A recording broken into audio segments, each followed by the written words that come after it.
Here. Member Norris, Present. Member Davenport, Here. Member Reed, Here. Member Oshley, Here. Member Dominguez, Here.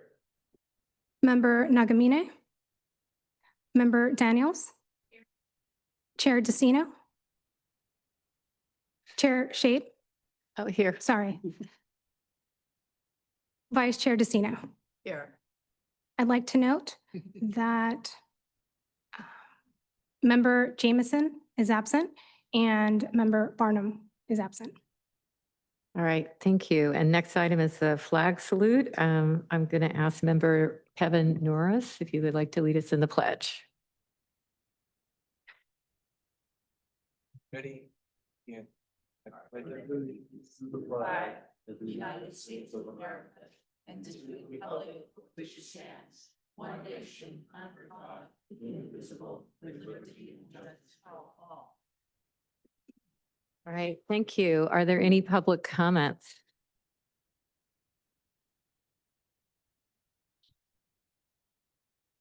There are no public comments. All right, seeing none. And I just would like to remind you, if you're making a presentation today or coming to the podium on any item for public comments, there is a handheld mic to be used. I think there's some sound issues with the internal mic on the speaker podium. All right. And with that, there's just a couple of items I wanted to go over before we go to our item number one. These are just some cleanup for our committee. The first one, we had asked for committee comments or announcements to be agendized on our agenda so that we will have an opportunity to share how you're engaging your community. If you have something to share along those lines. I see this as like a minute if you need it, or you're silent if you don't. Something like, I am reporting on, I was at the Earth Day celebration at La Colonial Park in Solana Beach, and this is hypothetical, I'm just sharing, that's the kind of thing I engaged with members. I'm hearing great things about the work that we're doing. People were interested in this, something like that. So, and the protocol would probably be time delineated, and then also everybody would have an opportunity to speak within that time. We could go around and probably seen it at other meetings. We don't have it on the agenda today, but it will come after our executive director's presentation if you want to make any comments. And let me turn it over to legal and then also Executive Director Greg Wade if they want to say anything else about that procedure. Thank you, Chair Shade. The only thing I'd add is just if there are topics of interest that a member of the committee is interested in hearing more about, or that comes out of a discussion that we have during this meeting or others, please present that to our clerk, Anna, who will be more formally introduced momentarily, and to copy me as well, so we can make sure that it fits within the context of the work plan, which of course you'll be discussing later on this agenda. All right, and I think the only other item we can decide right now, but I think a minute is long enough. I think maybe if you were on a large community project and you went beyond, we're not going to cut you off, but I think we can all stay within those constraints just to keep the flow of the meeting and not take too much time for that. Is that okay with everybody? Do I see any hands down? Okay, good. All right. And then the other item was about agenda items or items you want to discuss, not necessarily agenda items, but there is an avenue through Anna and Greg to share that information and how that can be incorporated. And then the last part was just about handouts that are provided to the committee members. And I wanted to turn this over again for some input. Because these have to be, once they're distributed and it's a document, it has to be provided to our public as well as part of our meeting. So let me turn that over and let you make a few comments on that. Thanks, Chair Shade. The recommended protocol, if members have a written comment that they'd like to share with other members, would be to either provide it to Anna and Greg before the meeting so that we can distribute it. The Brown Act requires that as soon as a majority of the members receive information that's related to the subject matter jurisdiction of the body, that the public receive it simultaneously or before. So if you send it to her in advance, she'll post it and then email the members. Or if you are running, late and you want to have a handout passed out at the meeting, my suggestion would be to wait until the agenda item that it's relevant to and then pass it out to the members. And then it's available to the public at the same time. We'll note for the record that that information is available. So that's the two avenues that I would suggest. There's other options, but those are the two best practices. Okay, are there any comments about that? Yeah. Go ahead. Oh, About 5 weeks ago, I sent the page that I just handed out to Anna, the lady who was before you, and heard nothing and have still heard nothing. That's why I brought it today. Okay, perfect. So for the record, any member of the public who'd like to review that information, which I think we'll be discussing during an agenda item, it's available with the board secretary right now for review. Thank you. All right, and then am I introducing our new member or are you, Greg?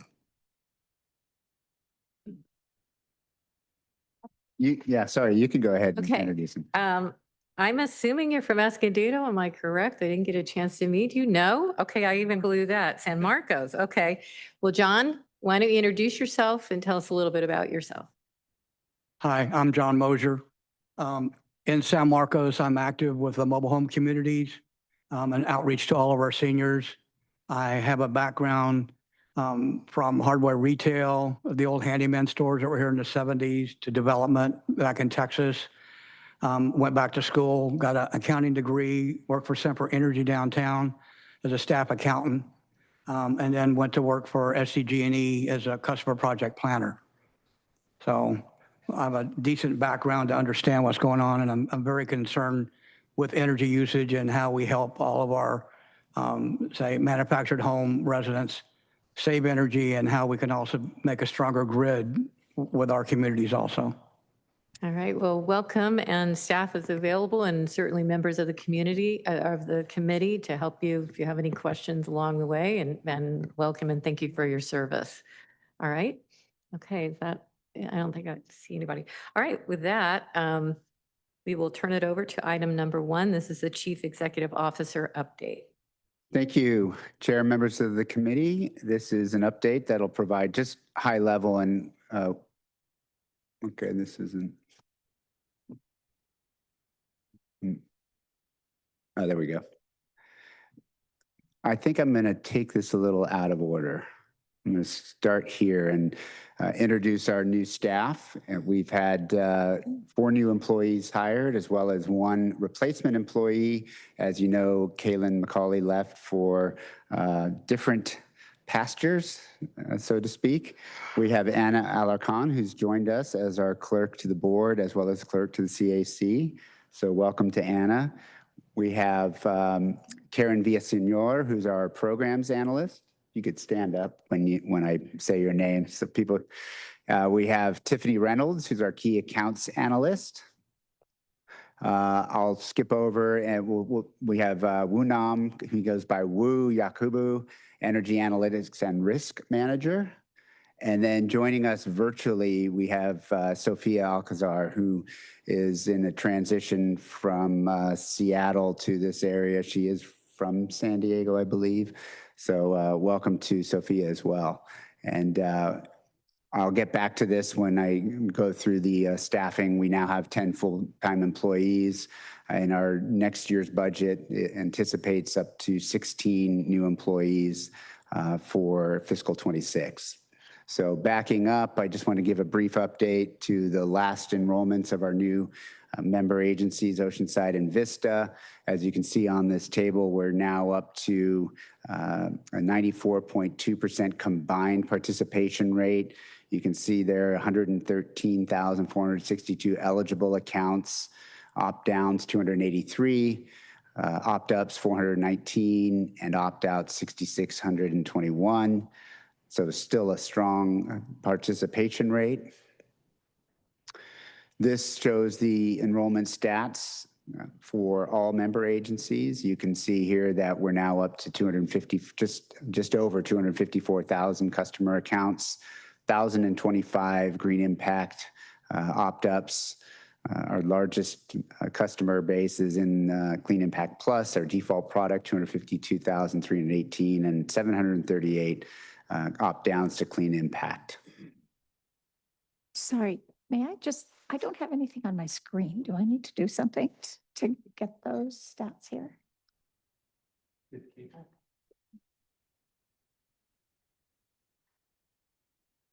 Will that get me the screen though, the presentation? I had it on Chamber. I'll talk to our AV person. Ah, there we go. Thank you. Sorry.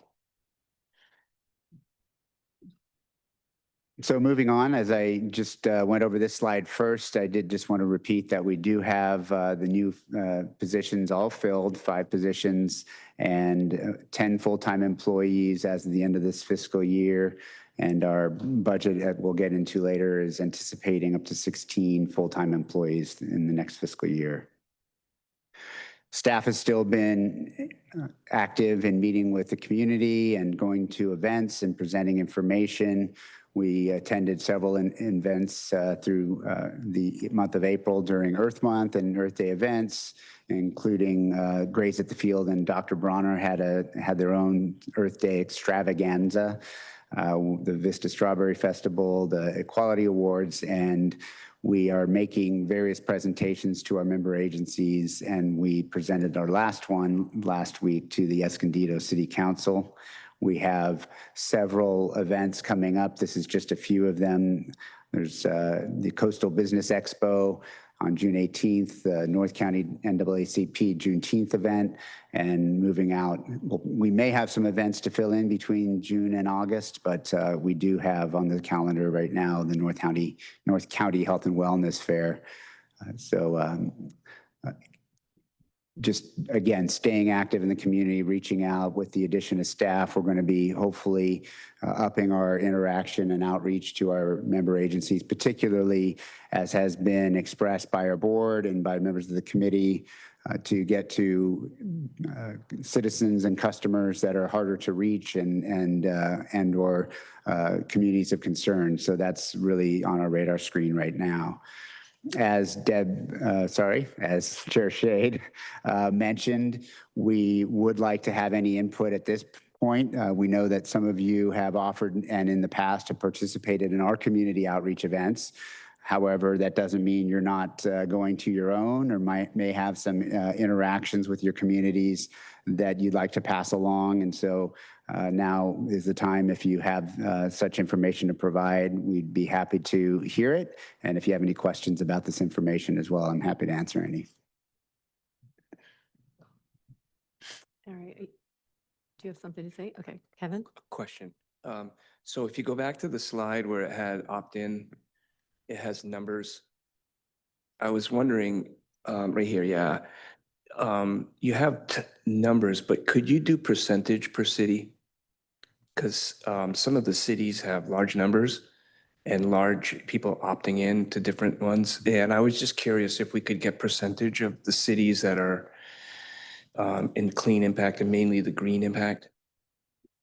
Yeah, we can put that in the next update. There is some information that we do get from Calpine that breaks that down, and that we can give you that information. Thank you. Appreciate it. All right, Paige? Yeah, I attended EcoFest in Encinitas, I don't know, a couple weeks ago. And I know San Diego Community Power was there, and I know it's in Encinitas, but the visitors came from all across the North County. So I was wondering if in the future we can attend that event. That's one. And I've wondering about attending school Earth Day events in the future as well. I was at La Casa Canyon and I don't think we were there either. So anyway, just a suggestion. All right, thank you. Any other comments? Yeah, Daniel? All right, thank you. One quick comment well, actually, a couple of quick comments. The PowerPoint, Greg, that you have, it wasn't, or either I missed it or it wasn't on the emails that Anna, Ms. Alacron sent. Is it available on the webpage where I can get it? It will be available on the webpage. Perfect. And then a couple of quick comments. I was working to set up a presentation at the mobile home parks regarding the various programs for low-income people, specifically FARA and CARE, and also the medical device baseline extensions. And then I also, I'm a member of Oceanside's Climate Action Plan Committee and gave a couple of presentations on, how the electrical grid works. But they are interested in learning more about renewable energy certificates. And I told them that, I know about them, but that's not my forte. But that the clean energy, I would ask the Clean Energy Alliance to give a more informative presentation on renewable energy certificates. And they seem to be interested in knowing about that. All right.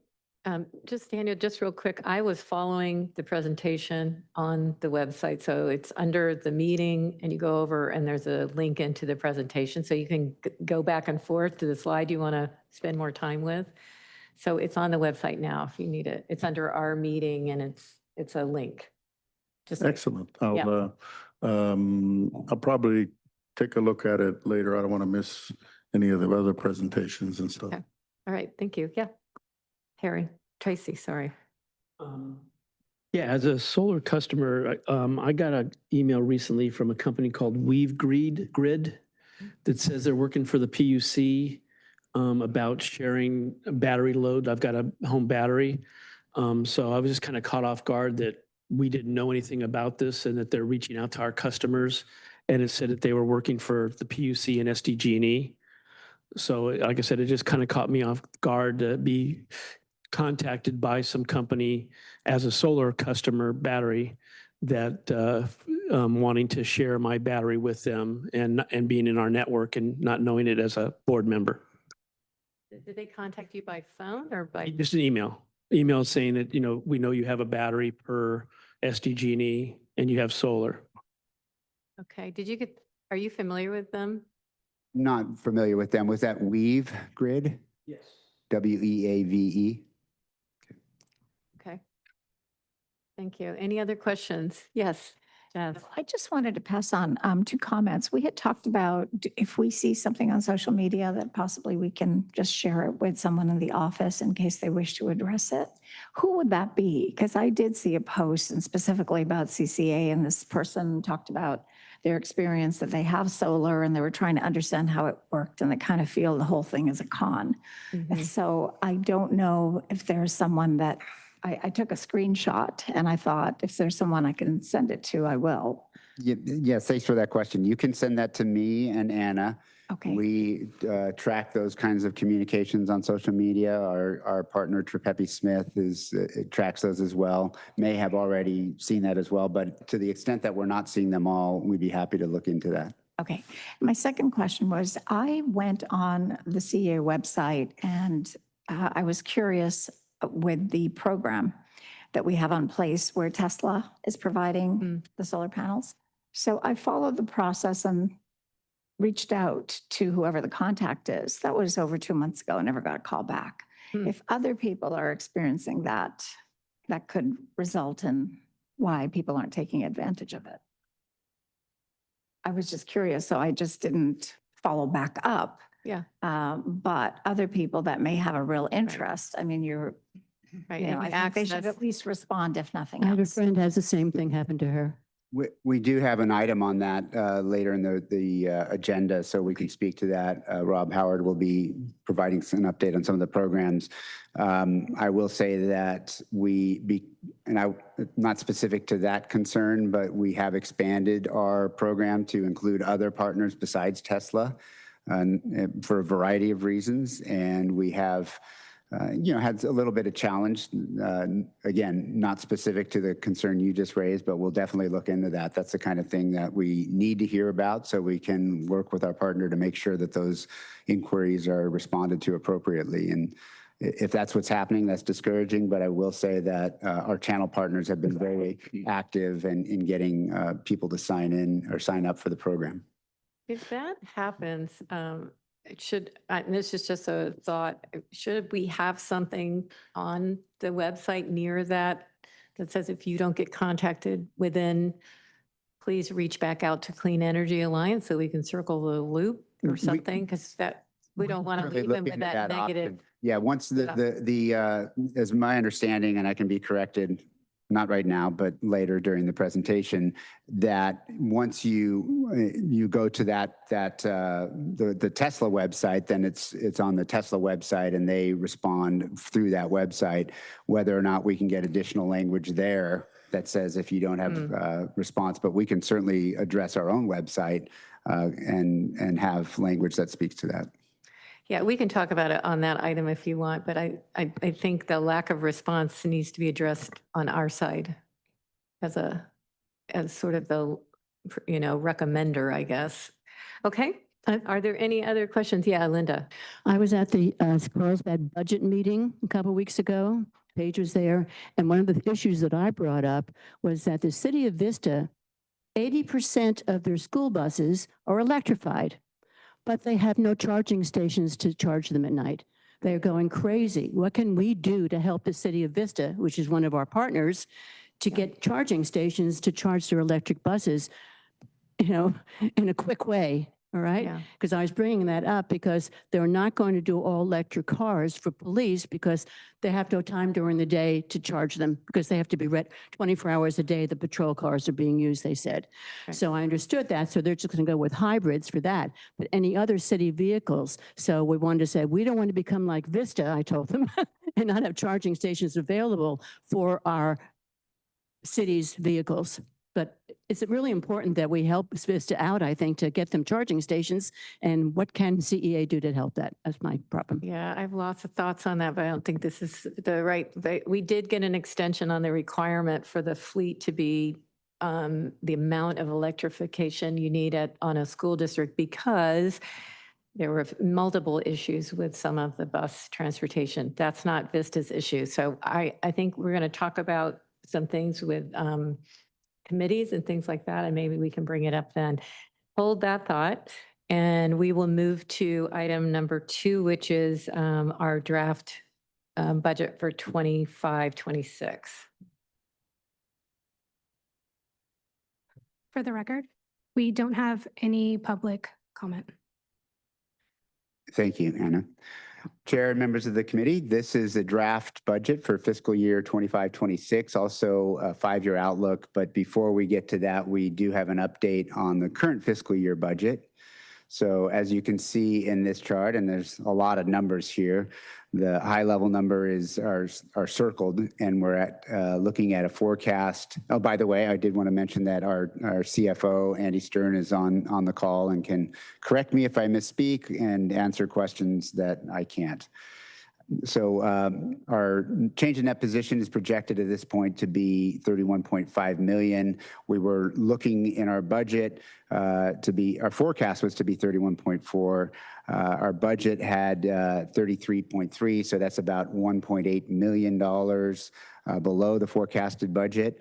I will say that on a forecasted operating revenue budget of 352 million, that's at less than 1%, about 0.5% difference. Looking into some of the potential causes for that or the actual causes, we do have a positive net change in assets for 31.4 million, which, as I mentioned, is about 1.9 million below budget.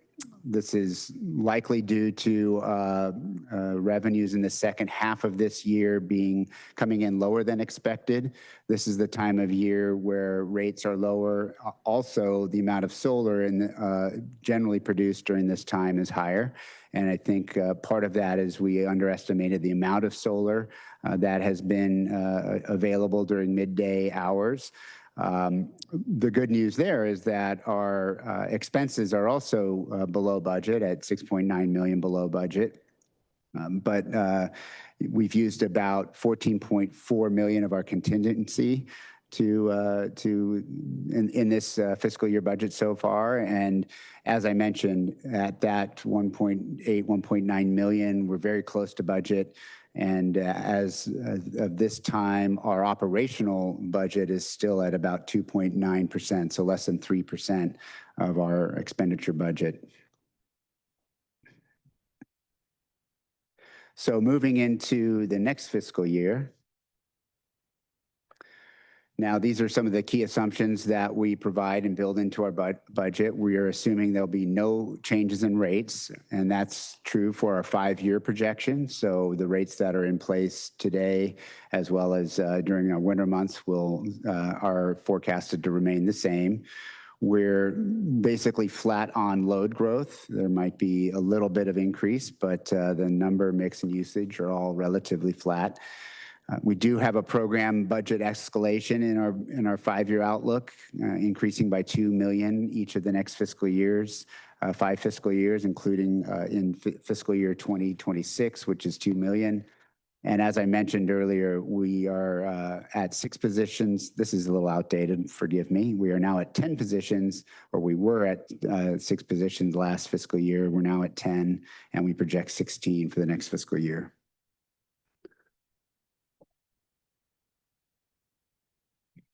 Our energy costs, what we're seeing here, forward energy prices continue. They've kind of bottomed out at this point. We did see quite a bit of decline in energy prices from 2024, which is a good sign. Of course, 2024 was an outlier where prices were extremely high. So we've returned back down to, I wouldn't say historic lows, but preceding 2024, we're back down to about 2022, 2023 prices. Resource adequacy prices are expected to be significantly lower this next fiscal year than in the historic highs I just mentioned, as will be our renewable energy certificates and renewable energy costs. We had a contingency of 5% in the current year's budget. We're proposing to increase that to 10% to address any potential fluctuations in market costs of energy so that we can adapt to that as needed. And our 5-year outlook adds about $12 to $14 million annually over the prior fiscal years. So those are just some of the highlights. We do have, obviously from a risk perspective, we monitor the markets closely and we make sure that any market indicators that are signifying changes, that we manage those. And that's why we're recommending a slightly larger contingency. This is a little difficult to see, at least up there, but this is our energy expense detail. As you can see, our forecast and preliminary budget for this current fiscal year is on the left. Our outlook on the far left, our preliminary budget for the next fiscal year. You can see the increase in total costs of energy going up by about $12 million, $13 million. And then the outlook in the next following fiscal years increasing in the fiscal year 27, but then starting to come down off those that amount in outlook years for 28, 29, and 30.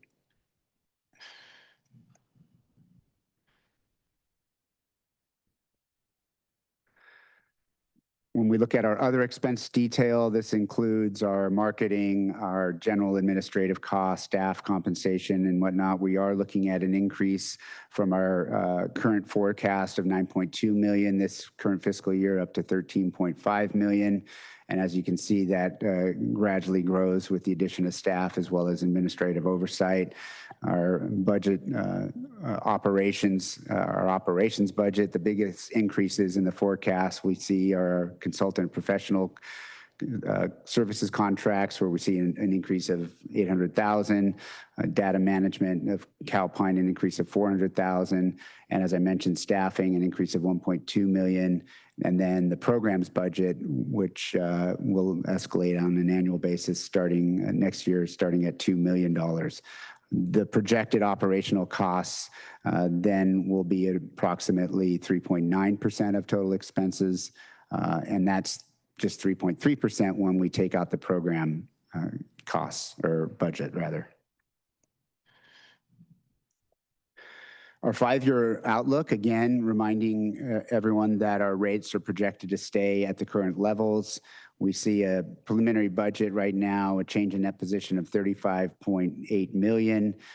That would result in a $14.45 million net position at the beginning of the next fiscal year. We also track days liquidity on hand. That is important to us for a number of reasons, not the least of which is simple operational needs, but also for our lender who provides our equity and support. That's a requirement of our loan with JP Morgan, that we have a specified number of days liquidity on hand, as well as a debt service coverage ratio. You can see the days liquidity on hand at the bottom, starting at 75 with a projected end of the first fiscal year budget, and then growing not only with the change in net position, but as we move forward, our net position in total increases from year to year in the current outlook. Again, this is all subject to market fluctuations, so we'll continue to monitor this closely. We will obviously adjust as needed, but this is a positive outlook for the next 5 years. One thing I would also mention is, as the note indicates on the bottom here, not only do we track days liquidity on hand for compliance with our bond covenants or our letter or line of credit, but we are looking to get an investment grade credit rating at some point, which will greatly help us with negotiations with counterparties that we expect to happen in the fiscal year 27 to 28, 29 timeframe.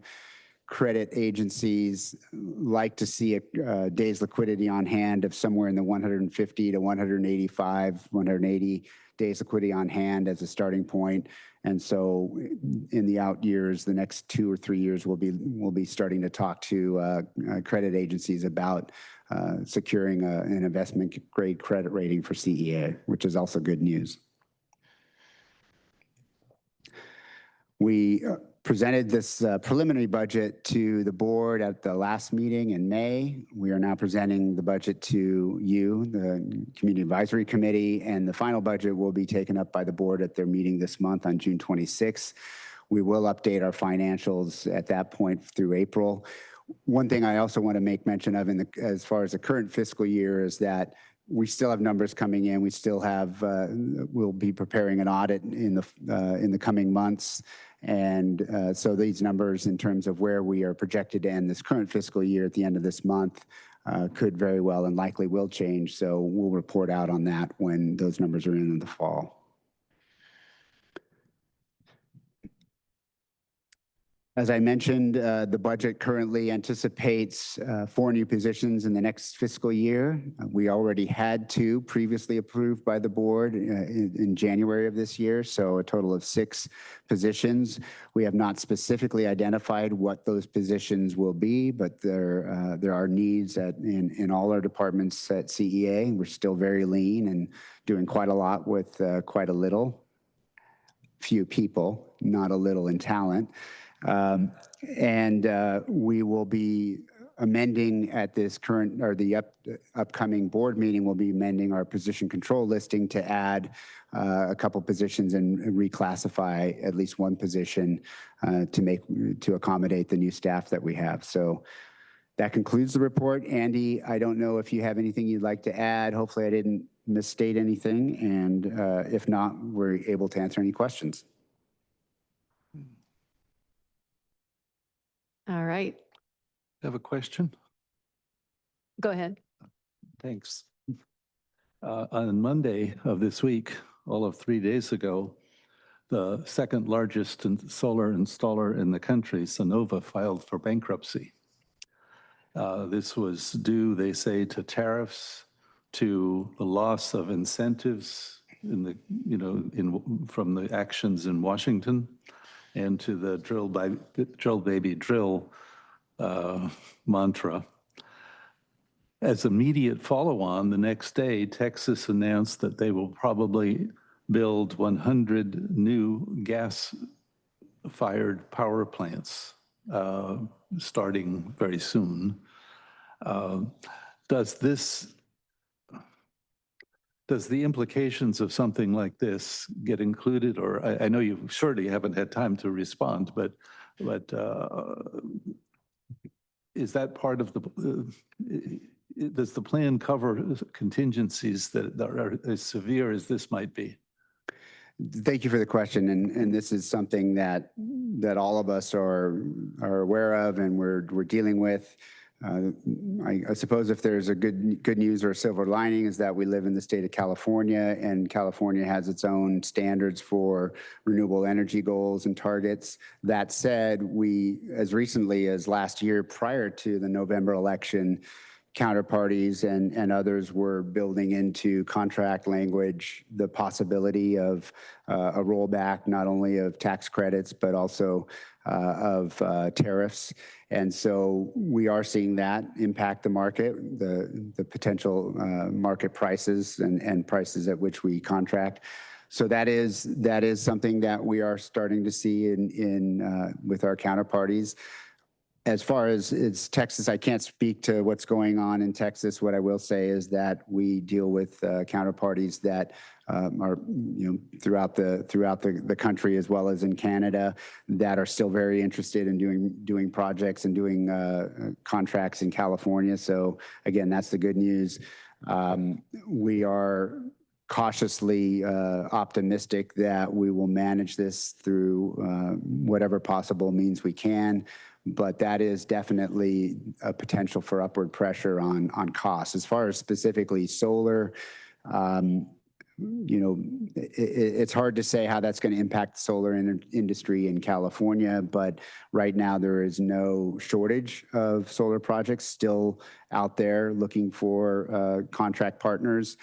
We are hoping to move away, quite honestly, from solar and into other more firm renewable energy products, which is also becoming something that is a need for everybody in California, as well as storage projects. So that's a long way of saying we're aware of the challenge. The challenge is real. The challenge has already impacted us in a few of our discussions with counterparties, and we're doing the best we can to manage that. But hopefully the recent negotiations with China on tariffs will come to some sort of, I think the thing that's most difficult is the uncertainty and the fact that from one day to the next, we can't tell, and nor can energy developers tell what to expect. So hopefully at the very least, we'll have some certainty around which we can manage our procurement. Well, also, and I know Mr. Stern has his mic off, so he may have some comments, but we do have that 5% contingency is one of the assumptions for energy costs, so which included the tariff issue. So I don't know if that's. Yes, and I think Andy might speak to this. That's why we're recommending it go up to 10% in the next fiscal year. Andy? Yeah, sure. Thank you. Yes, part of the question was about whether recent events or the bankruptcy might impact our budget performance for the coming year. It's always hard to predict anything about energy markets. They fluctuate on a regular basis. However, we have built in two processes that at least make it, we have pretty good comfort around meeting this year's budget or being close to it. The first is that, as you mentioned, we do have a contingency built into our plans to allow us to weather volatility. It actually was 5% last year, and we're recommending, and in the proposed budget that's 10% is coming here. And secondly, we have a regular program of hedging costs, and what hedging does is a form of insurance. So we pre-buy and pre-lock in a lot of the energy costs, not all of the energy costs, but a lot of the energy costs in advance. Sometimes as from some at 6 months, some at 9 months, some at a year, and some even longer. That we know in advance what we're going to pay for energy prices, even if prices are more volatile than we expect. That insurance gives us comfort about meeting budgets and not having and softening some of the volatility that might occur. There are some potential downsides of hedging, and that is that when prices were high last year, we locked in some. We have a regular process every quarter of locking in prices, and some of the prices we locked in were higher than they are now. So we're suffering some of the cost impact of locking in those higher prices last year when prices are lower now, and we could theoretically buy them cheaper on the market. However, as a public agency that is more concerned about managing risk and having predictability about costs, we believe that hedging is the right strategy, and not being subject to the potential whims of the political environment and the economic environment and the energy environment and the potential volatility that will come. So, anyway, that's a long-winded way to say that we have strategies and processes in place to give us comfort about that will meet our budget. All right, we have a question. Yeah, Roger? Yeah. Yeah, it seems like a 3% overhead rate is pretty low, but I wondered if we have a feel for what other CCAs are running in terms of overhead rates and how we're doing compared to them. Thanks for the Yeah, question. sure. I worked for another CCA for 6 or 7 years as the CFO, much larger one and been around longer. Typical overhead percentages for CCAs is usually actually from a relative standpoint is still low because the cost of energy is so much a part of the cost of infrastructure. However, many of those CCAs are in the 5 to 6% range as opposed to our 2 to 2.5 to 3% range. Greg mentioned that we are operating pretty lean. That is partly true, partly because we haven't really started to expand program infrastructure and program expenses. Many CCAs have robust program incentives and rebates and large staffs associated with managing programs and dealing with customer interaction and customer service. We have a very limited staff at this point doing that. As we grow, those program expenses and are built into the outlook. We've assumed that grows from 2 million to 4 million to 6 million and to 12 million in the 5th year out as an outlook point. This year's budget is only asking for the budget approval is only asking for the current year, which has a program estimate of a budget of 2 million. But at this point, we don't even have a built out plan specifically what we would do with that 2 million. We had 600,000 budgeted in last year's budget, and we've not used any of that and don't expect to use any of that before the fiscal year ends in 2 weeks. So at this point, that 2 million is a placeholder as we develop program. But the answer to your question is we're still lower than the average CCA at this point. All right, Micah? So I understand that the hedging and also contingency plan is a good thing to have to just kind of walk through that walk through the price volatility. I am wondering if this budget next year is including that, the money for battery bonus program and also what they call that. I saw that the battery bonus connection. So this seemed to be to help people to store the energy if they generated or excess energy through the solar. If the solar panels price is getting more expensive or even companies bankrupted, how about each individual can still help store their energy, excess energy? This might be each individual or household might be able to potentially help to go through this price difficulty. Thanks for the question. So right now, there is no budget allocation of discretionary or program funds to any of those programs. And that is because there's no requirement for us to contribute funds to those programs. Right now, the programs are set up at a no cost to the CEA. We're not contributing costs to it. However, we're supporting our partners in where we do provide a no cost option through the, and this will be discussed again during our program update, our Connect programs. So Solar Plus Connect and Battery Connect programs are for income eligible households and provide a significant rebate for those customers.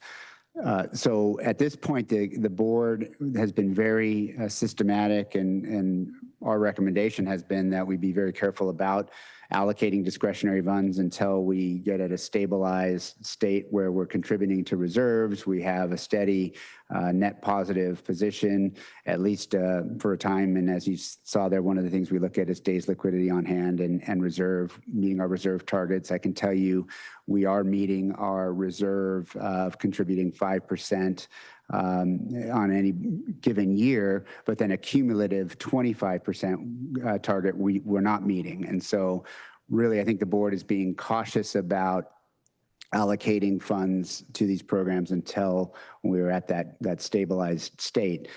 That isn't to say that in the next fiscal year, as things progress, that the board may not choose to provide some supplemental funding to the programs. But the programs as established already provide a significant cost savings to the customers. So our hope is that'll carry the day for both income eligible and non-income eligible customers. So all of which is to say the budget contemplates having $2 million for programs in the next fiscal year, as yet unallocated, as well as supporting our Solar Plus Connect, Battery Bonus, and Battery Bonus Connect programs. It's all factored in. So I just have one question before we move on. So, in terms of building the reserve and holding program contributions, like we just discussed, until you meet that reserve, it seems like, and I don't know what the runway is on that. Are you talking till you meet your 25% goal, or because at some point you have to have a dual purpose. Yeah, we have to be raising the reserves, but also contributing back and supporting our members. So I don't know if you want to. Yeah, thank you for that question. Just to clarify, the board hasn't stated that they want to wait until we hit that 25% target. That is, I didn't, if that's what I said, I hope I can clarify it now that that's not what they're trying to do. They want to be in a position where they feel comfortable that at some point they can contribute some of the discretionary funds. Part of the challenge is, per our JPA, discretionary funds are to be allocated by load. And so the cities with the largest load would get the largest share. And when you take a small pot of money and you start allocating by load, the pots of money really decrease by the size of the city or the agency, which is how the creators of the JPA wanted it. That said, there's been some discussion to look at that in potentially a different way, whereby projects of benefit to the entire territory could be viewed as meeting that objective. If, for example, there was a distributed microgrid project in one city that this board felt we should contribute some funding to, that could have a benefit for the entire agency in terms of resource adequacy or decreased energy costs. So that's one way to look at it. The other is that some cities have in those discussions, some board members have said, hey, we might want to start allocating some of our program funds to small rebates for, say, a heat pump water heater system. So the board is open to those discussions. They have not said they want to wait till the 25% target's reached.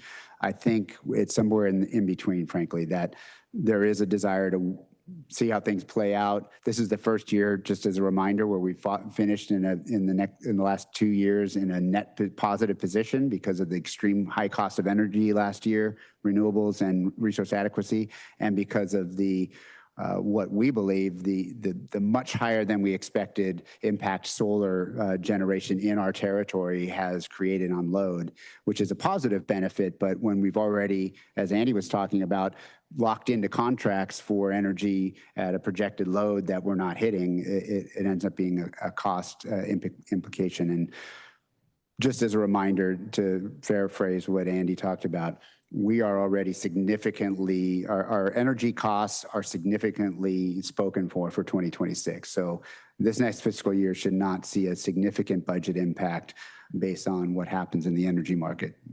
Significant. Greg, hey, Greg, can I just add a little bit more?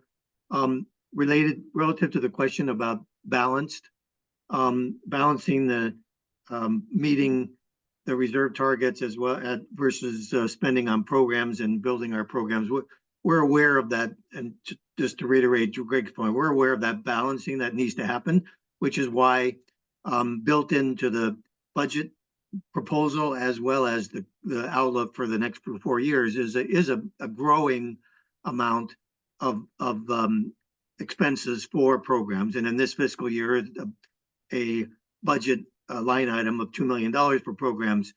As Greg mentioned, it's not yet spoken for, and there aren't any specifics. I think it's on. Yeah, well, that's a listing of $2 million. The current program, but the budget is FY26. That's the only one we're asking approval for, is $2 million. So we're anticipating that the board may give some direction and that we may develop some programs over the next few months to 6 months that we may start to roll out. So we're anticipating that their expenses may be incurred, but as yet they're not laid out. And similarly, for the following years, we're anticipating that programs will be developed and that we will be directed by the board to start rolling programs out. They're just not. And we've allocated funds in this outlook for them, but we just don't have specifics about what those are yet. All right, thank you. Are there any other comments? Yes, Tracy. I guess it goes with the, like you were saying, that the solar was kind of an effect on the budget or for this last cycle. Do you have any idea now of how much solar is within our district that's generated, range or something like that? And I guess it would be megawatts, or because you're saying how it affected the pricing, so. Yeah, we are now relying upon actual meter data to provide or inform our load forecast. So yes, we do. We have those numbers. We have our NEM enrollment numbers now that we're fully enrolled. All our net energy metering customers from Vista and Oceanside are now enrolled or have opted out. So yes, we have that information, and that will form the basis of more accurate load forecasts, which will inform our budget. All right. Yes, Daniel. Thank you. Couple of questions are, I see in the budget paperwork that you're expecting the cost for resource adequacy and renewable energy to remain relatively stable at current levels. My recollection is we were at the board of directors meeting that I attended. There was work afoot about reducing the amount of resource adequacy. So are we saying that that isn't going to happen? Whatever the requirement is for the resource adequacy, that's going to continue on. And also, one other question is really to refresh my memory on the power charge and difference amount. The cost for that, that's proportional to the energy rates, or is it inversely proportional to the energy costs? If I could, first let me handle the first part of that question. I don't know that the discussion was that our resource adequacy requirement was going to go down. In fact, right now we're looking at different ways to, or at least not we, but the PUC is assessing how to manage that in terms of resource adequacy. I think the reason the budget forecast shows a decrease in that cost is because we're expecting quite a bit of storage to come online in the coming years that will provide for available amounts of more amount of resource adequacy in the market and therefore decreased costs of that resource adequacy. That's just high level, I think, why the forecast is looking at it that way, to see that cost come down. On the PCIA is basically what an IOU like SDG&E's portfolio costs are, what they have under contract for their energy, what the actual, at the end of the year, what the market price of those assets is, and the difference between that is the indifference amount. So that's the PCIA. And it can either be negative or positive depending on the portfolio cost versus the actual market price of those assets for that portfolio. So if the energy prices remain stable, then the PCIA will also, for the most part, remain stable. Yeah, it's hard to know because right now the PUC is also engaged in a proceeding on PCIA, and specific to that proceeding is how to calculate the market price benchmark upon which the value of the portfolio is based. The calculations right now and the proposals from the IOUs like PG&E are showing a significant decrease in the market price benchmark, which would increase the potential PCIA. So it's hard to know, but right now our projections with our consultants are showing a relatively, there could be a jump. As you know, our PCIAs right now for all our vintages are negative.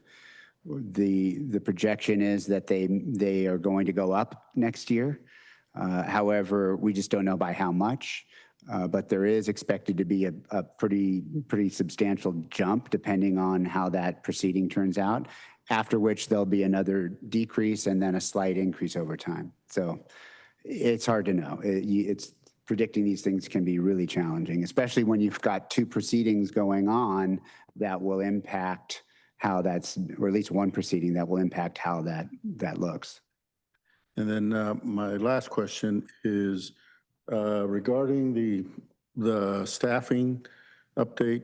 I had a slide on staffing. You're projecting some new positions and it had a cost. Is that the fully loaded cost for the staff? In other words, is it salaries and benefits? Yes, salaries, benefits, payroll taxes, retirement contributions, fully loaded. Thank you. All right, and I believe that one of those decisions is supposed to come down, is it today for the PCIC? It's got to be soon. Anyway, I just wanted to. I think it's June 17th. Yeah, I want to, go ahead, John. Yeah, you've explained what I was looking for. That what I was able to download only gave me the high level, and I didn't have this expense breakdown. And I'd been concerned that our cost of energy was shown to be going down. I think you explained that with storage and contracts potentially. Your other expenses, the increase in that has to do with programs potentially to be brought on board, an extra $5 million per year over the next 4 years. What I'm wondering is when we talk about a contingency that you're adding into the the mix. You're going from 5 to 10%. Are you adding that in your cost of energy? Are you also adding some in the other expense area? Where is that showing up? Yeah, if you go back a slide, Greg, right there, it's showed in only in the energy expenses. So it's only a contingency. Most of the other expenses are relatively pretty easily predictable. There's not a lot of volatility. It's the energy costs that are not very as predictable. And you'll see the last item, or almost the last line item, there's contingency, which is built into the energy expenses only. Okay. Yeah, I was just curious when I looked at it, how the cost of energy was really projected to go down almost 30 million over the next 5 years. Yeah, the part of the reason for that is predicting energy prices. Energy prices are change every 15 minutes. And they change during the day. They're higher in the morning and higher in the evening, and they're higher during seasons, and sometimes they're higher because of unexplained volatility. So predicting them every hour is difficult, much less predicting them over a 5-year period. However, even though it's not easy to predict, there are agencies or organizations that do make projections over a 5-year period. One of the biggest is Standard & Poor's. They have a service that they predict energy prices on an hourly basis over a 5-year period, and we use those forecasts to as a basis for estimating what our costs might be out over the next few years. Some CCAs only provide a 1-year look. I have been doing this for a while, and I think that it's given the kind of the nature of the business we're in and that we're making long-term decisions. I think it's important that the board and this committee here has a kind of an outlook, a longer-term outlook of where we think we're going to be. But I don't want to, even though these numbers go down to a dollar amount of $292,255, $1,630. I don't want to give any. I don't want you to think that we know what the numbers are going to be, because we don't. Which is why we've built in.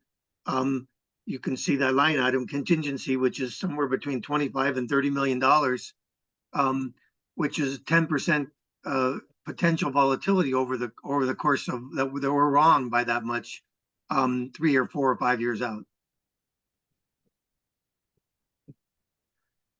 Yeah, the one thing I was looking at is taking that into account.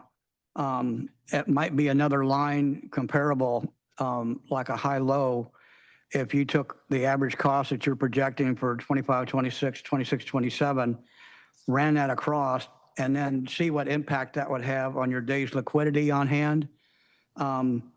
Say your prices are going to vary between where we're at now and where we're dropping down to potentially. So that flex in there could affect that day's liquidity. Oh, yeah. We're going after. The day's liquidity on hand is going to be affected greatly by that amount. And Right. and if we didn't even have the contingency at all, and at this point, we don't, if our projections about costs, energy costs are correct over the next month and year and 5-year period, we won't need that contingency at all. And our days liquidity on hand will be significantly better and higher if we don't need the contingency at all. So, and we're not making decisions about that day's liquidity on hand today. We're just taking a look at what we think it might be, so we can start planning for when we might be able to be meeting our reserve metrics, as well as the ability to go out to a credit rating agency. However, if we don't need those contingencies at all, because energy prices have dropped more than we thought, or they haven't been as volatile as we feared, then we could be in a position to 2 or 3 years out where we're meeting our days liquidity on hand metrics much sooner, and also having discussions or about more programs or lowering rates to customers or the like.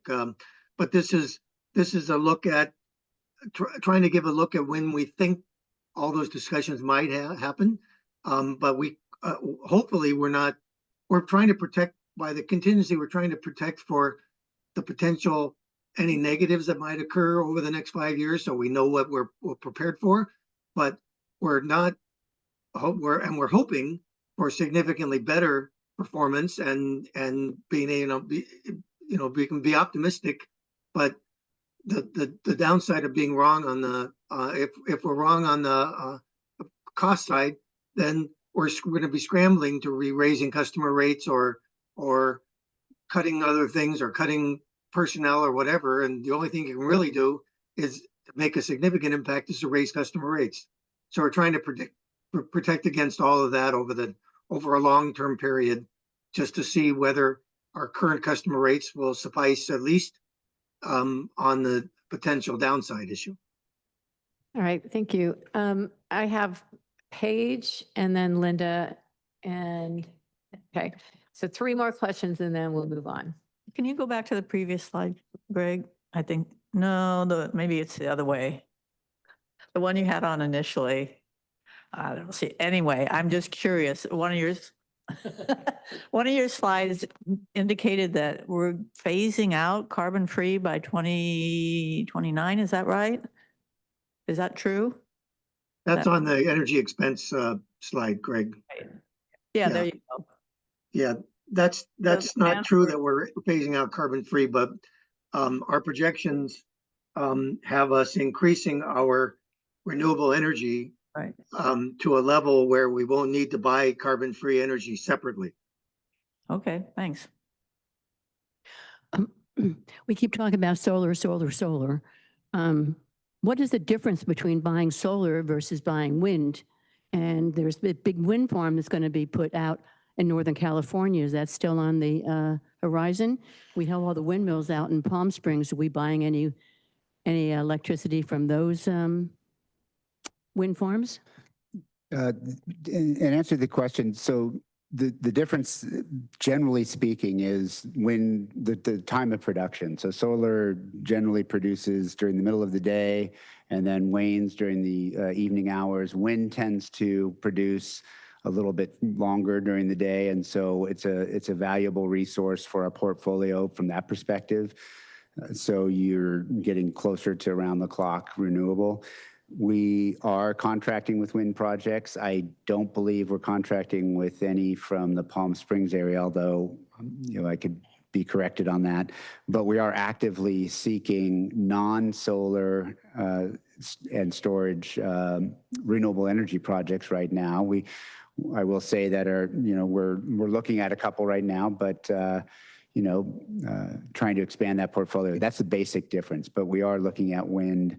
It is, we really ideally like to see a 24-hour firm renewable source like geothermal. They're in high demand, and we do have some geothermal in our portfolio. Well, I mean, California does have geothermal resources. Utah does. There's quite a few places that do, but because of that attractiveness in terms of how it can serve load, it's highly sought after. So, hey, Greg, I'll just add a little bit to that too. Yeah, wind is a very viable and necessary resource to providing clean energy to CCAs and particularly CEA. But wind is not as prevalent as solar, number one, and it's also quite a bit more expensive than solar today, because solar is so prevalent during the middle of the day when prices generally are much lower, and wind does tend to produce more in the evening hours when prices tend to be higher. So there are trade-offs that need to be made, but we are, as Greg mentioned, we are actively looking at and already talking to developers about buying and contracting for long-term wind projects. All right, last question, Kevin? Thank you. I'm just curious how we came to the number of 10%, doubling the contingency. it's not arbitrary, right? And we don't know the future costs of energy or the effect of renewable energy on the grid. How did we get to that doubling the cost of contingency? Is it not enough? Is it too much? Is it just where we think it may be 10%? Well, I'll let Andy handle this, but I think my first inclination is to suggest that given the question earlier about uncertainty in the energy market, uncertainty with tax credits and tariffs, that is certainly going to create a situation where we need to expand that contingency and make room for sudden price escalation. Andy? Sure. I have two parts to my answer. The first is energy prices have dropped significantly from last year. And they are fairly low right now. And that our job is to make sure that customer rates cover all of our costs. And when the costs are low, that we see that as there's the potential for. A year ago, they jumped up way beyond our expectations. Now they're lower than our expectations, and we know that there's a possibility that it could jump again. And all we want to do is try to be protected. And the purpose of a contingency, we're not going to spend that contingency unless costs are higher. It's not something we go say, well, let's charge it the contingency. It's just a placeholder to make sure that our customer rates are sufficient to cover our costs and to have a positive change in that position, so that we know we're moving in the right direction from a financial standpoint. If we don't need that contingency, it just goes directly back into our budget or to our account, and that then we and we won't spend it. But it's just a way to make sure that our customer rates are sufficient to cover our costs, including if we're surprised by volatility on costs. Mm-hmm. And to further, more directly answer your question, there is no magic to 10%. 5% was sufficient last year. 5% could be enough next year. We might need 0% contingency. We're just trying to make sure that we have an outlook that is conservative. We're in the business of providing energy to almost 300,000 customers, and we need to make sure that we're a viable business on an ongoing basis. And this is just a way to make sure that even if the world, surprised us on the downside, we still have adequate capacity and financial viability to continue to service those customers. So I guess the second part of that was, somebody asked earlier, on your previous CCA that you were on, what was the contingency in their budget? Was that at 10 or was that 5? Well, it was, when I was there, it was 5. But I also will tell you that the last 18 months has seen way more volatility in resource adequacy pricing and renewable energy pricing and in energy pricing than I'd ever seen in my 6 years at PCE. Sure. Understood.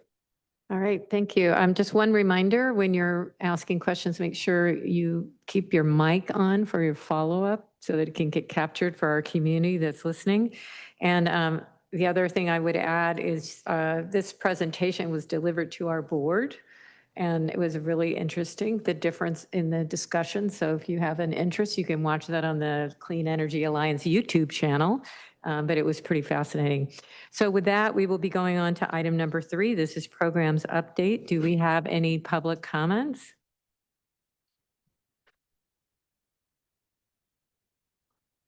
For the record, we didn't have any comment on item 2. All right, thank you. So with that, I will turn it over to Greg. Thank you, Chair, members of the committee. I am going to introduce Rob Howard to give this update on our programs. I know this has come up during the budget discussion and earlier on, and we are making some headway. So, Rob, if you want to step on up.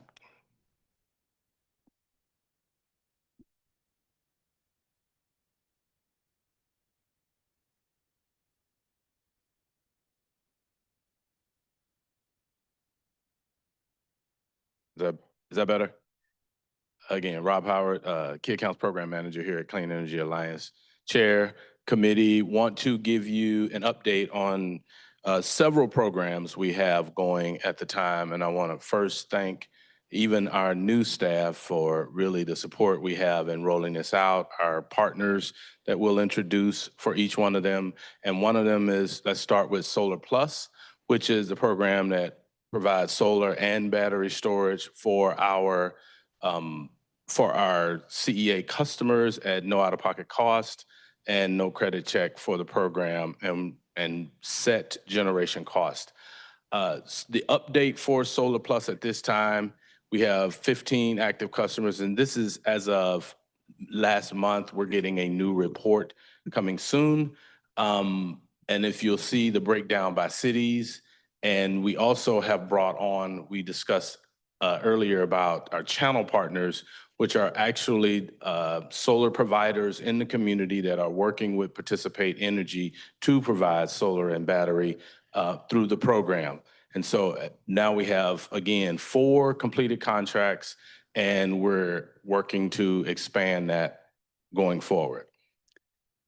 If I could, just to clarify something, I think what was said was no out-of-pocket costs. It's actually no upfront cost for this program. So there is cost. It's amortized on your electricity bill at a decreased rate for the energy, and then a specified rate for the battery. Sorry, Rob. Thanks, Greg. No.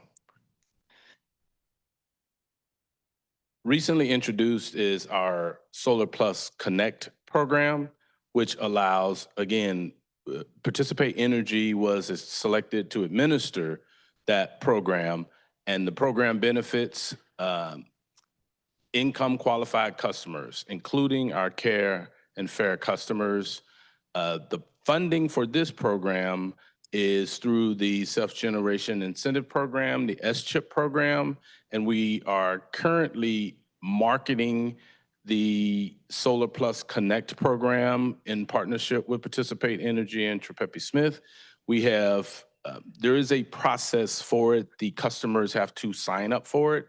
We have a portal. They sign up, complete the forms, they do the credit check, they get a site visit, and eventually they get the project started. We've got 3 signed agreements to date. And again, this is actively moving.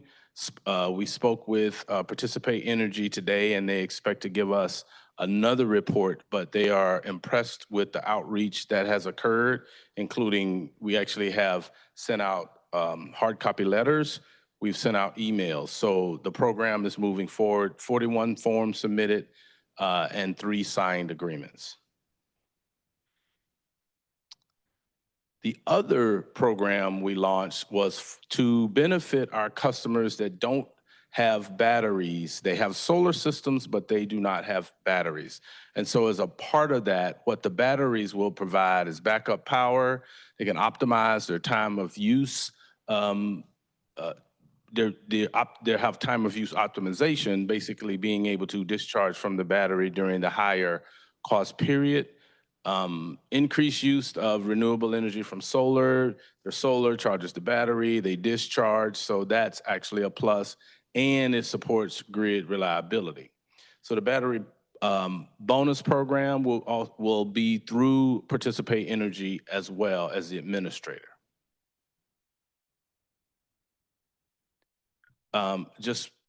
Like as I said, Participate Energy administers the program, and the program provides basically the battery retrofits to the CEA customers, and the infrastructure for the battery bonus program will be through the current Solar Plus program administered by Participate Energy, and no upfront cost or credit check. And again, that program is set and is actively we're working with Participate Energy to run that program currently.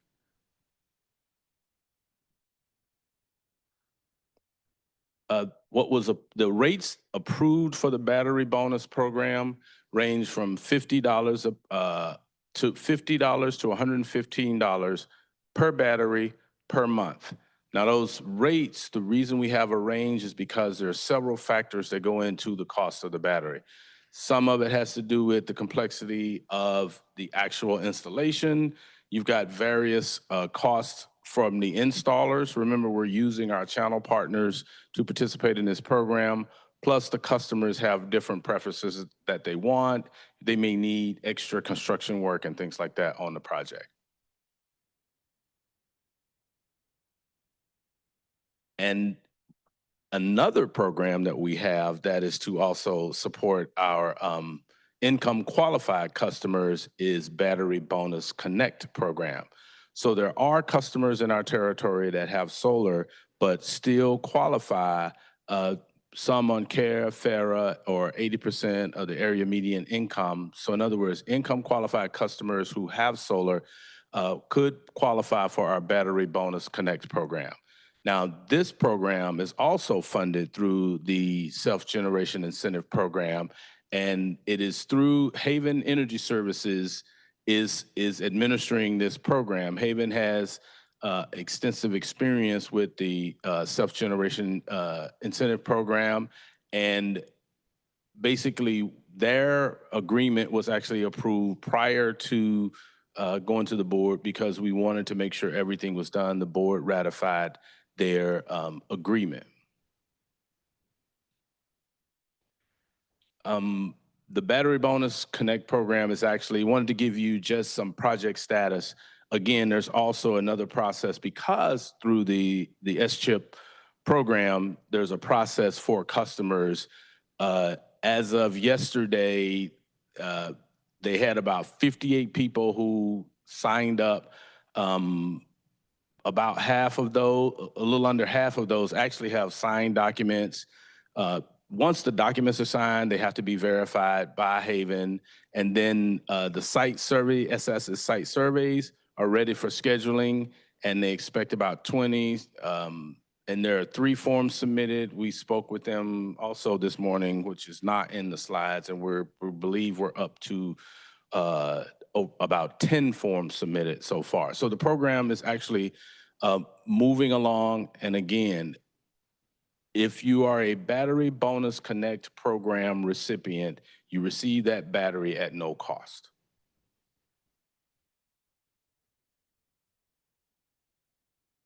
And this shows what the projects that are in process by cities.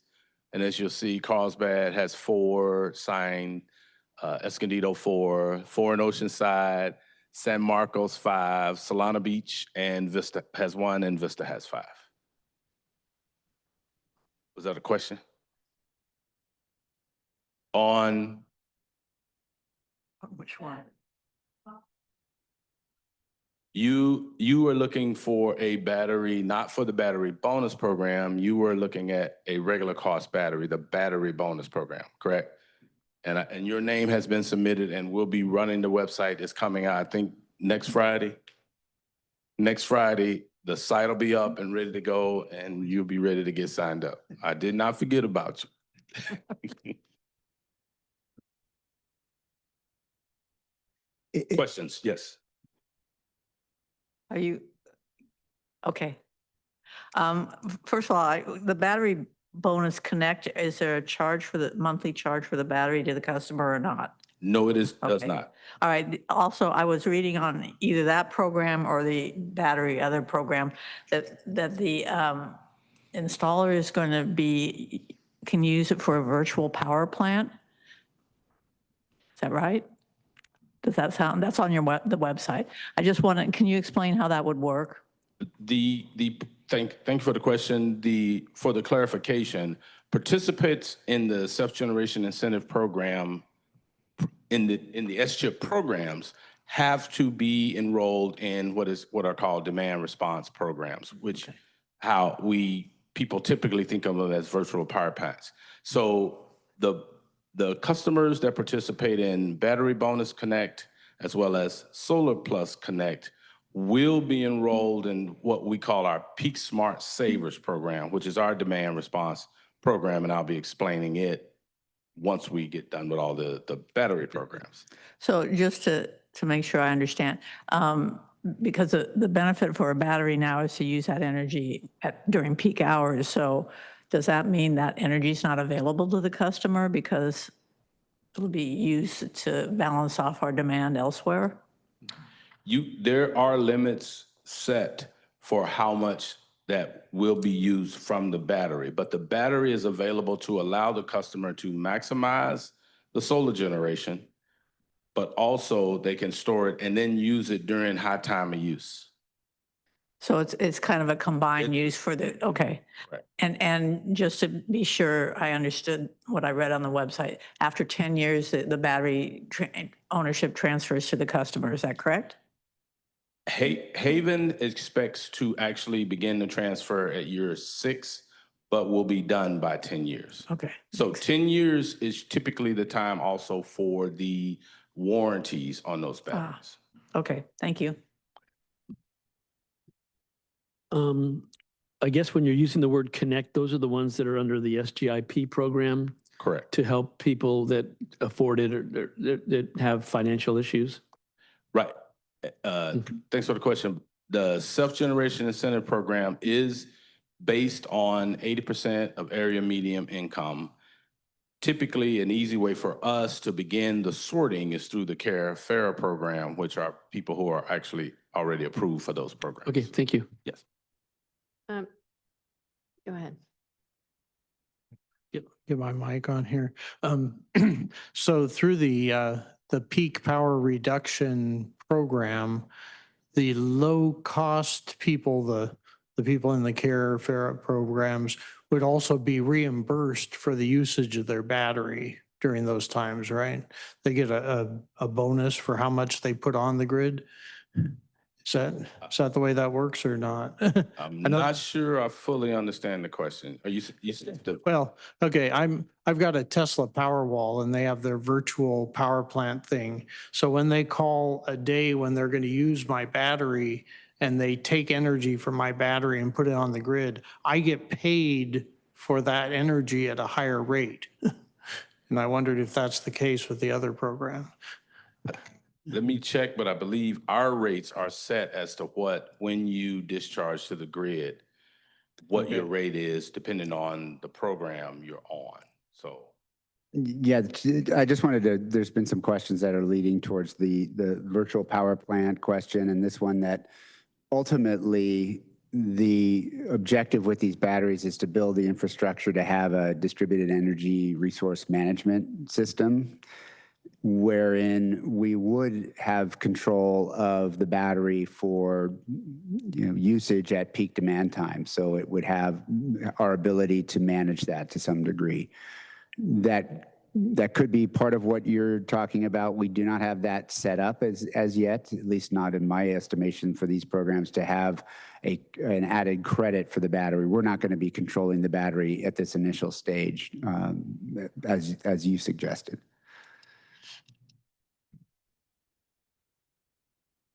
I think you're going to talk about that program in a minute. The Peak Smart Savers. Yeah. And we also launched our Peak Smart Savers program. And Peak Smart Savers is a program that allows CEA customers to save up to 30% on their electrical usage if they agree to participate in our request to reduce load. And so at this point, we've got 11 customers signed up. We'll be doing outreach. Each of the S-chip customers will be required to sign up. We sent out an email. We've been doing email outreach. And just so you know, we're cautious about bombarding customers. So our outreach has been targeted to customers that we believe fit into the particular program that we're trying to reach out to them for. Now, for Peak Smart Savers, we're including that information in the self-generation incentive program mailings as well, so that they're not receiving multiple, just getting bombarded with information. We have our standard communication with participants, targeted emails. There were a set of customers that were TOU DRP participants, which was the rate they were on, that lost that when they switched over. We're targeting them to re-enroll them in this program, and those mailers went out those emails went out in English and Spanish based on the preference that the particular customer had in their profile. We've been doing social media posts. We're planning other mail, other contacts, postcards, and direct mail. Are there any questions about all of the programs? I just had one sort of follow-up. With us having partners, and I know we had a couple of comments earlier when the committee made some, comments at the beginning of the meeting, where we are sort of handing them off. On the programs you described, there is a handoff, right? And then how are we holding our partners accountable so that we can continue to scale and believe that the service they're getting is what is expected in our partnership? Thank you for the question. First off, again, it's the reactive part. When we hear something, we do respond, we contact them. But on an ongoing basis, we meet with them weekly to actually talk about the programs, talk about what we're seeing, talk about how, for example, the channel partners, what is their training like? I actually, and some of the team personally attended their onboarding training, talked to the individual companies. So we're trying to make sure we're fully engaged, and it's not just a handoff. We're monitoring our customers as we go, because typically people will call the call center, or we're pretty open with our phone numbers. I get people who will call into CEA directly, and we'll do the follow-up. So it's really more of us ensuring that the work is done, that the customers are satisfied, and that we're engaging the process. Okay, I saw Joe first, Paige, and Tracy. Thanks, Rob. This was good. Are there any programs being planned for the half of us who are multi-tenant residences? Thanks for the question. We don't have multi-tenant programs to date because the programs we have so far have been directed toward residential. When you get to multi-tenant, then you move into commercial. And so what we're doing now is actually looking at commercial and industrial offerings. We're actually evaluating a current request for proposal for a commercial offering. So no, we don't have it now, but again, it's not something that we don't think about. I just have a comment, which is that on our programs page on our website, obviously, we're not funding any of those programs. But I think for the average person looking at some of those programs administered by SDG&E, they may be thinking that SDG&E is providing the funds for those. So I just would suggest some clarification on the language that would reflect that these are probably state programs not being subsidized by SDG&E. That's all. You don't want to scare off any of our customers to go to SDG&E. And the question on the Peak Smart, is that like what SDG used to have, where they could change your thermostat or lower your usage at 4 or 5 times a year? Is that the similar idea? No, this one is actually on the customer. They will get alerts to reduce. Now there is a there's a term. What's the term for the $1.10? Adder. There's an adder based on your usage during that particular time. To clarify, we can call up to 18 events a year. The other part of that program is the customers that sign up today. We understand this is new, people may not understand it, but one of the things that we also put in for the customer protection is that we will evaluate your usage over a year, if for the customers that stay in the program for a year, and if you would have saved money not being on the program, then that delta will be refunded to you. Because again, we believe it's a good program. We're asking for customers to participate, and we wanted to give them this first year some protection. Okay, thank you. Sorry. So this sounds a little more like the Ohm Connect model, where Ohm Connect would tell you that there was an Ohm hour coming up, and if you reduced your usage, then you get a credit. But it sounds like this is more that if you don't reduce your usage, or if you use during that time, you pay extra. Is that? But normally you pay less the rest of the year. I was gonna say, the Yeah. key is you're paying less the other 300 plus days. Sure. And even on the days we call events, it's not for the entire day. It is just from the 4 to 9 time of the day. All right. Do we have any other questions?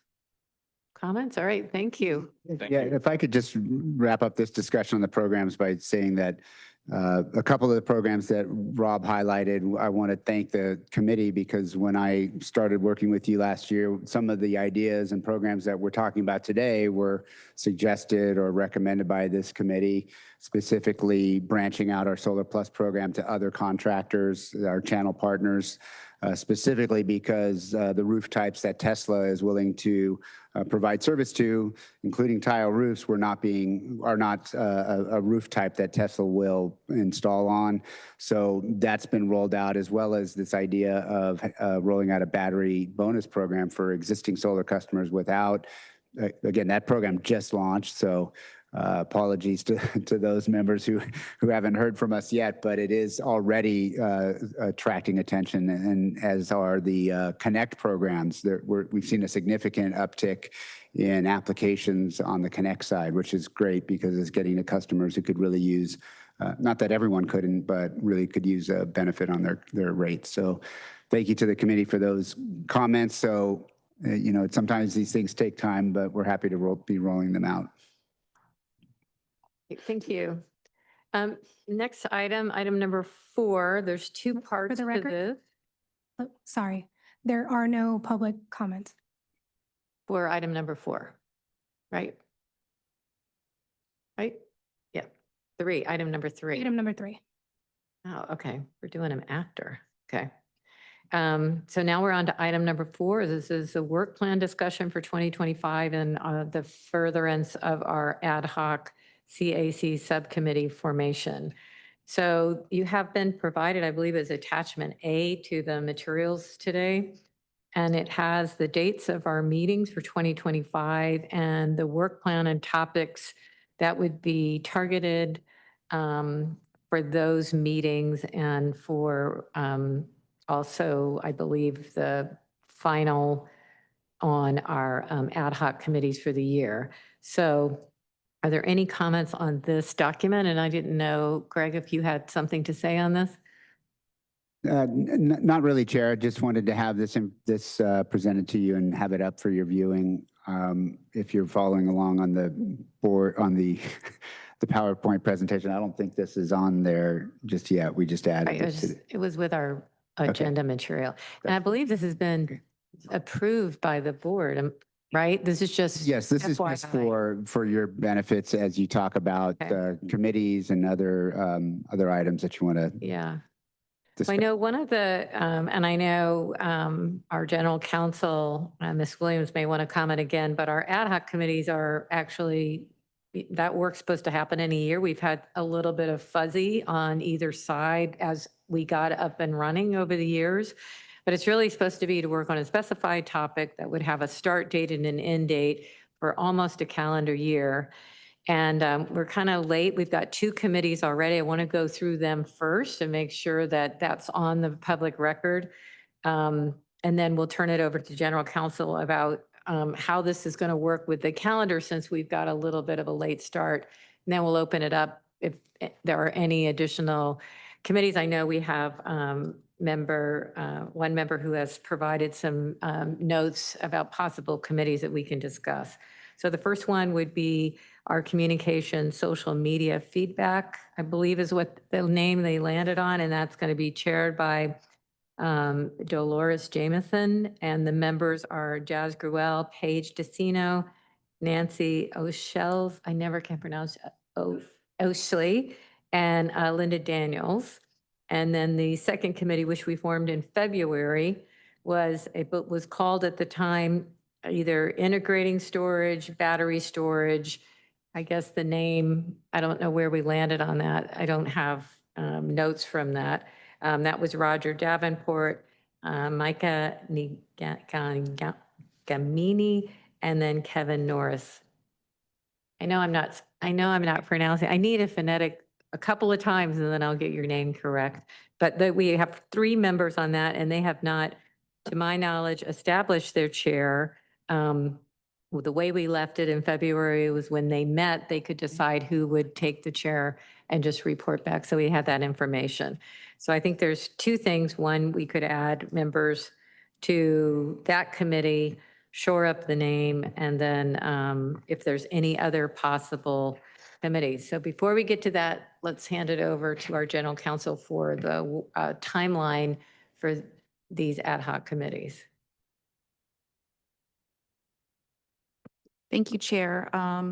Generally, I would recommend that the committee focus on the work plan. This is what the board has adopted and asked for help on.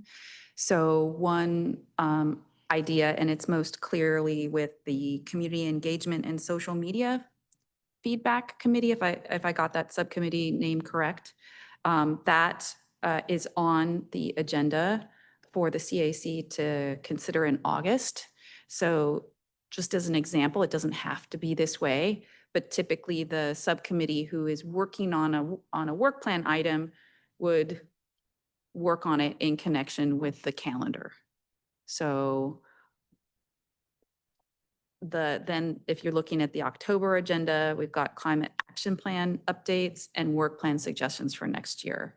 Yeah, so just for clarity, the expectation would be if there were any recommendations that would be presented to the board, that would happen in Well, it would be after October?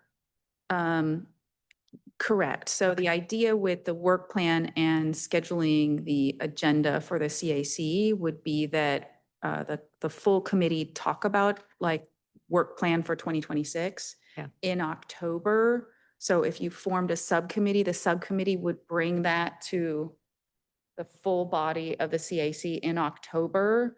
Then all of you would make recommendations as to what to present to the board later for what you wanted to work on in 2026. Okay. And so that could be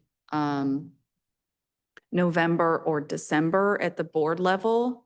And then they would decide and then be sending back to you in January what your work plan would look like for 2026. Okay. All right. So with that, I think. Ask a question, please? Yes. The climate action plan update that's scheduled for October, what climate action plan are we talking about? I don't understand. What? Yeah, our individual city Each city has one. climate action. Oh, plan. for each of the cities? Yeah. Oh, I see. And someone's going to come and present their updates for each city? Is that the idea? Their staff. The staff? So just like for this June meeting, we had a staff member present a programs update to this body. A staff member would present the climate action plan updates in October to let you all know where each of our member city, like you might be familiar with what your city is doing, but you wouldn't know what other cities were doing. I see. Okay, thank you. Can I ask a question? Elizabeth, on the work plan, I'm assuming when it says in August, the social media marketing, that's not us, that's your staff, correct? So. Well, that's what I'm trying, and I'm I confused. believe that's our committee name. You said community engagement, but I believe we landed on, didn't we land on social? Go ahead. Yeah, I thought there was at the last discussion, my notes had a social media outreach or social media messaging or outreach committee. In August, this is CEA staff, not us. No, the idea it. would be to align your committee Okay. discussions about what you might Okay. come up with, or in your discussions or interactions with members of your community might be most effective, those kinds of things to help us with that outreach. So in October, the 2025 achievements would be the reporting back from our subcommittees. Yeah. Okay, thanks. One more point of clarification, please. If we decided to propose a committee today, does that mean we have to wait until the, what is it, October session to formalize it and then wait for the board to get us launched in January? In other words, we'd lose another 6 months or 7 No, months without no. doing anything? No, right now we have two subcommittees that are established for 2025. We're asking if there's any more. In October, we would be providing feedback on your report because your committee would be providing a report to the board after that. And then they would come back to us with if there were, I think that I'm tracking correctly, right? This is a I think the question is, are these 2025 committees? And I believe they are, right? And my question to you originally was, given what Joe's concern is, if we start now, we're at month 6. So we're pretty far into the year. Would we stay with that same calendar plan of work plan and try to put a year's worth of subcommittee into 3 months? That's what I think. I think that's where you're going, Partly, and right? also, Partly? the second part of that is, could we, if we started now, can we roll it over, Yeah. till March or whatever of 26? In other words, get a full year potentially on the committee, but starting it whenever we start it, maybe today or whenever. Yeah. Those are all very good questions. There's a few questions there, and you do have some flexibility. So one of the things we have to consider is Brown Act limitations. So the idea of establishing an ad hoc subcommittee would be that you don't have to meet under the Brown Act. So in order to do that, what you need to do is have a specific purpose and a limited duration under a year. So yes, you could establish a new subcommittee that would continue to do work through March, but you would need to specify the subject matter of it. One thing to consider is that, your ideas for what you want to work on as subcommittees could this year be a subcommittee to establish a work plan for what you're going to do next year on that, because there's a lot of ideas that go into it. So that's one way to handle it and kind of do both, where this calendar year you're working on what our work plan will be for the subcommittee for next year.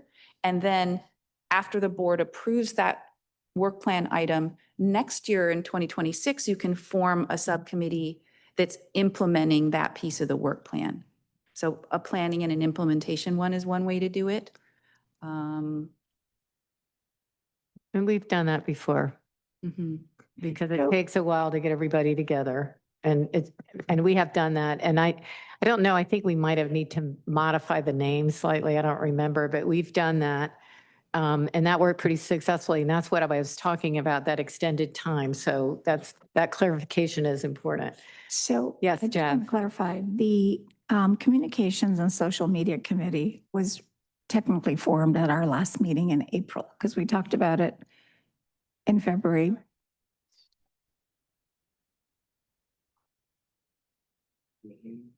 Sorry. So I just wanted to clarify, our Communications and Social Media Committee was formed really last month, or last meeting in April.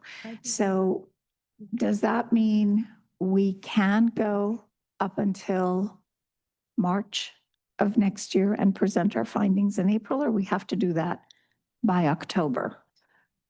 I would say, Elizabeth, just to clarify, none of the two existing committees haven't met yet. So I think that kind of feeds into her question.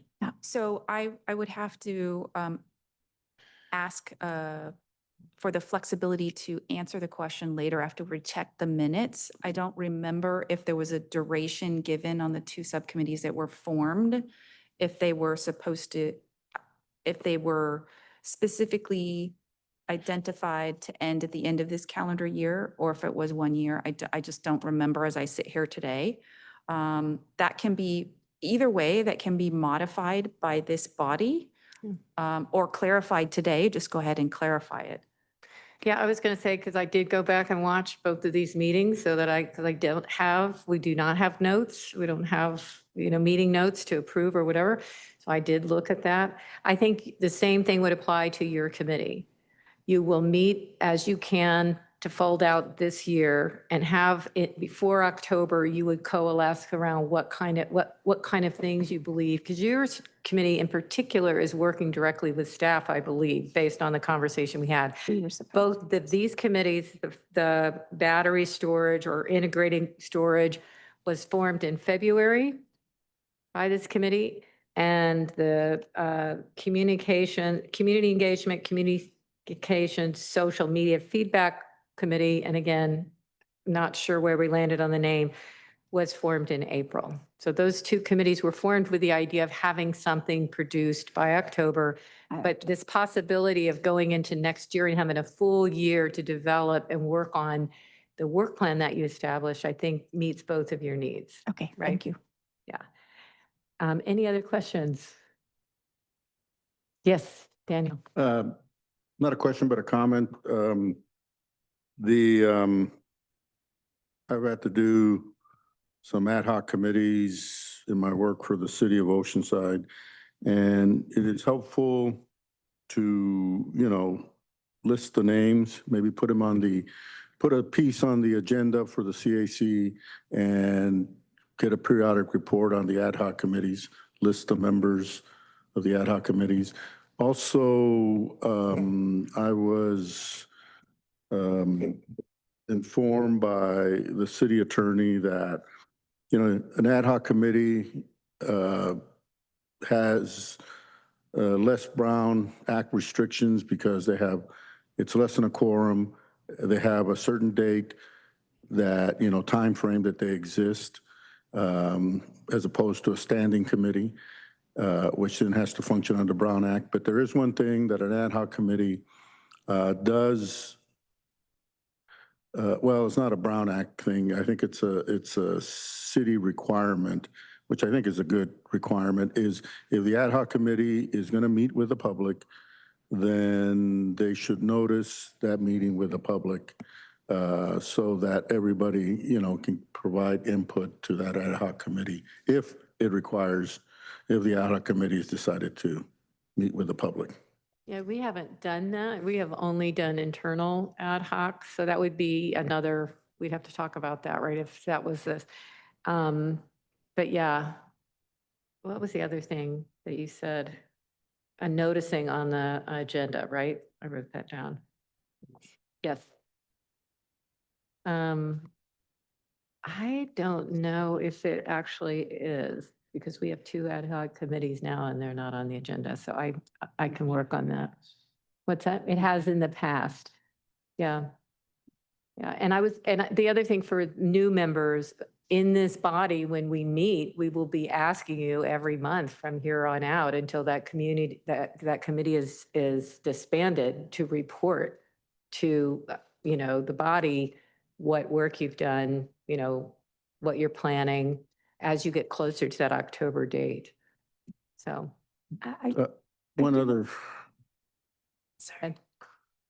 quick comment is that it was unclear, but the expectation is the ad hoc committee would report to this body, and then this body would either approve their recommendation, make changes to the recommendation, but then it would be this body that would, not the ad hoc committee, this body that would present to the board of directors the ad hoc or the recommendations. Is that how I understood you to Generally explain?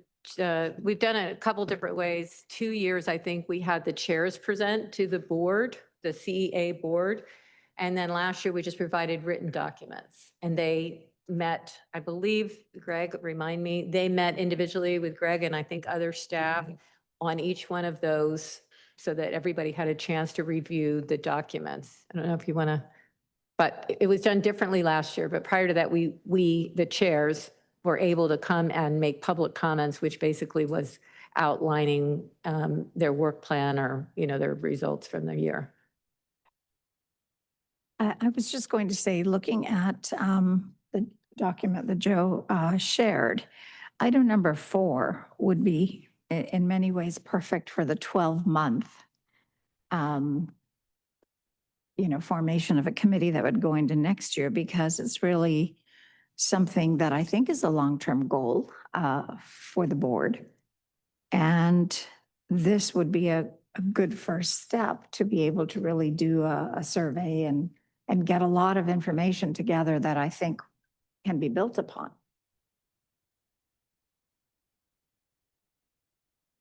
Joe, did you want to add some more context? Because it was on your list of recommendations or possible. Well, the context is I got to thinking about these committees from our prior sessions, and in just mulling that over, it occurred to me that there are many opportunities for CEA to grow and to provide more clean energy services and to address our climate challenges and so forth. And these were just ones that came off the top of my head from prior things I've been doing as possible ways to add more services, as Rob was describing earlier. And I also was thinking in the context of Public Power San Diego. Bill Powers and the folks that are part of Public Power San Diego claim that we could put enough solar on rooftops of residences and businesses and warehouses and so forth, so that we don't need to go in very much, maybe not at all, into the backcountry to install solar arrays. The transmission lines are harmful to the environment and very expensive. And part of my question I have is, can we really do that? Is it I think it's worthwhile to have a look at questions like that. And that is really about number 4. That's what it is, how much can we do locally if we put a whole program in place to study it? With respect to the last part, the feed-in tariff, when Tallahassee approved a feed-in tariff, they have a public power company, by the way, they had 5,000 new solar installs on residential roofs and business roofs in the first year. So we could get creative with things like that could really make a profound difference.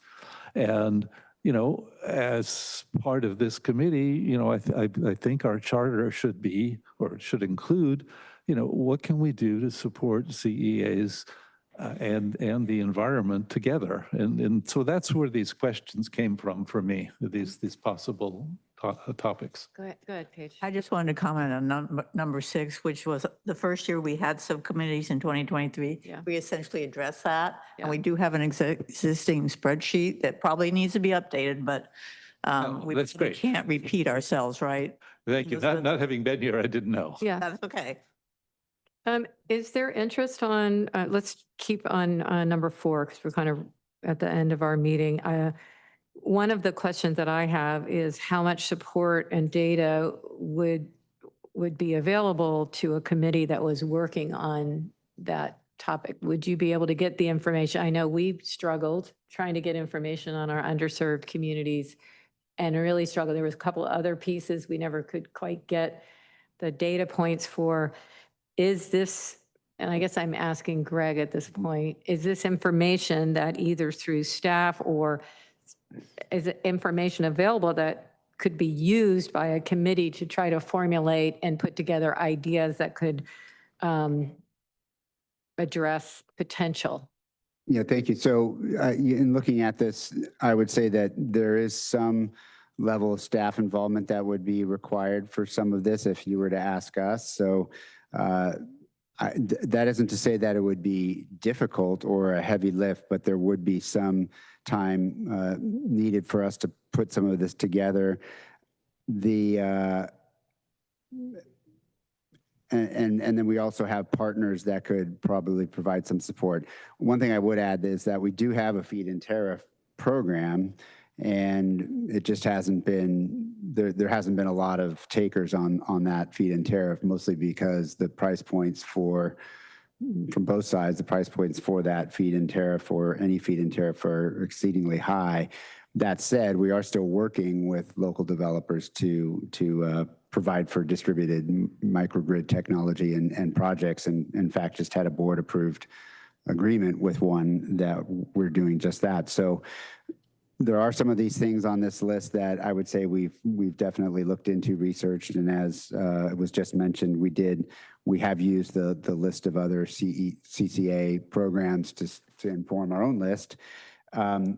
This is a long way of saying, yeah, there is information we could help with on this. It would take some staff time, but the idea of developing costs for the impact of improved technology and related cost reductions, that might be a little bit more difficult, but just the basic data about NEM customers, what energy is used, what load is used by district or by city in our territory, those kinds of things, I think we could provide some documentation on.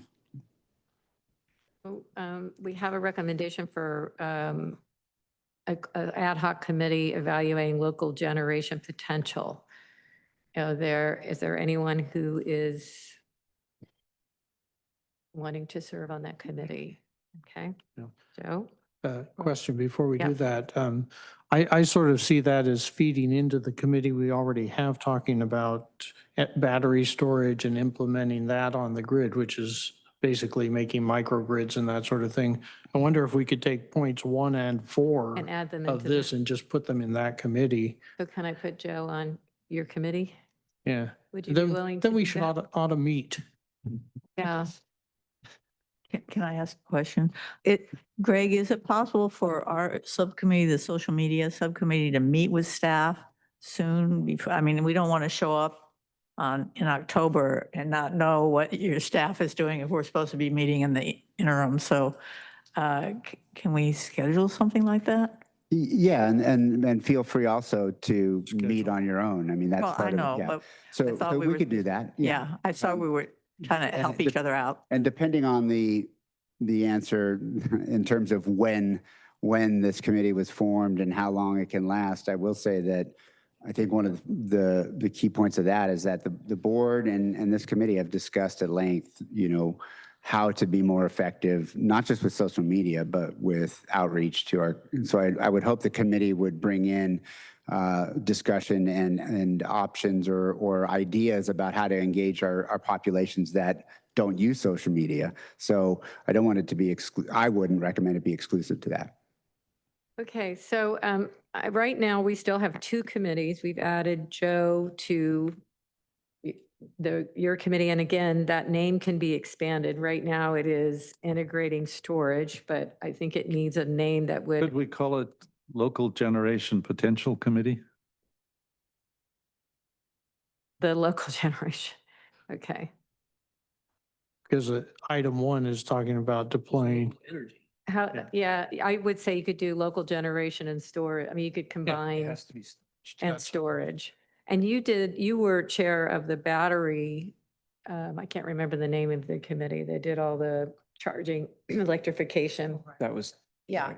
To you, yeah. So we've gone pretty deep in that area and made recommendations to the board. That was, did it end last year? Was it the year before? The last year? It was the year before. Okay, all right. And so that covers some of those. I do think there's a tremendous potential here with the multi-tenant housing. I think there's a lot of pieces and parts to that. not just apartment, condos, all kind of ways of using that roof space. I don't know if we have a willingness or if that's an area that resonates with everybody. We could form a committee around that. And that to me would be 3 pretty robust committees for this calendar year. Any feedback on that? And it doesn't have to stay. I mean, these are Joe's, thinking list, but you could expand on the scope, but it really seems to be focused on multi-tenant housing. So anybody want to volunteer or do we have interest or should we stay? Let's see. I'm open to being on the committee. What's that? I'm open to being on the committee. Okay. And I think John was you expressed early the idea of okay. So John and Joe, that's 2. It'd be nice if we get 3. Anybody else have any interest on the multi-unit? Can we add the mobile homes to that? I don't know if you consider multi-tenant mobile homes, but I think, Why Yeah. not? So why not? But I don't think it's multi-tenant, but it would be right, that's why I wanted to make. sure that- multi-tenant and I don't even what you call that with Mobile homes. mobile manufactured. Thank you. Okay, manufactured housing. Okay. All right. So I have 2 people on that. Anybody else Daniel? like to serve on that committee? Going once. Okay, I guess we're going to put Tracy on that committee is Tracy a he or she? Do you know, Tracy? Okay, we'll find out. See if they're interested. Okay, so with that, Anna, did you get all of that? Where we are? We have 3 committees. One was formed in February. That is the Local Generation and Storage Committee. The members of that committee are Roger Davenport, Mika Nagamini, Kevin Norris, and Joe Rode. Is that correct? Who's the, that? What's that? Who's the chairperson? They haven't decided. Yeah, we're gonna let them decide. The second committee is community engagement, communication, social media, feedback. That's pretty long. This is Chair Dolores and members Jazz, Paige, Nancy, and Linda. And then the final committee that we're putting on to complete the year is multi-unit and manufactured housing opportunities. Does that sound good? And that would be John and Joe. All right. Oh, you want to be on that? Okay, and Tracy. Richard, was that? What did I call? I called it multi-unit. No, who was the third person? Oh, Tracy. Oh, Tracy. Thank you. Yeah. All right. Everybody okay with that? Amen. Okay. And Anna, did you get everything that you need? What was the name of the last committee? The last Unit. committee is multi-unit and manufactured housing opportunities. Got it. And then you got the third person that we just added. Did. Tracy. Okay. All right. With that, I believe we're at the end of our meeting. Our next meeting is Sorry. Chair August Shade, 14th. sorry, Yes. we don't have any comments on item number Okay. 4. So do we do public comments before and after, or just after the item is presented? So. We usually do them at the beginning. That's why I'm confused if usually we do it when the agenda item is called. I believe that Anna was doing them after. So typically what you would do is you would have a staff report and then ask for the item. Oh, before the before discussion. the discussion. That's Okay. the typical protocol. Yeah, but that's good. since there wasn't any public comment, it doesn't matter, Yeah. just for the record. Okay, that's good. All right. Anything else? Okay, with that, we will be adjourning the meeting at 3:12 PM. Thank you, everybody. Thanks for the discussion.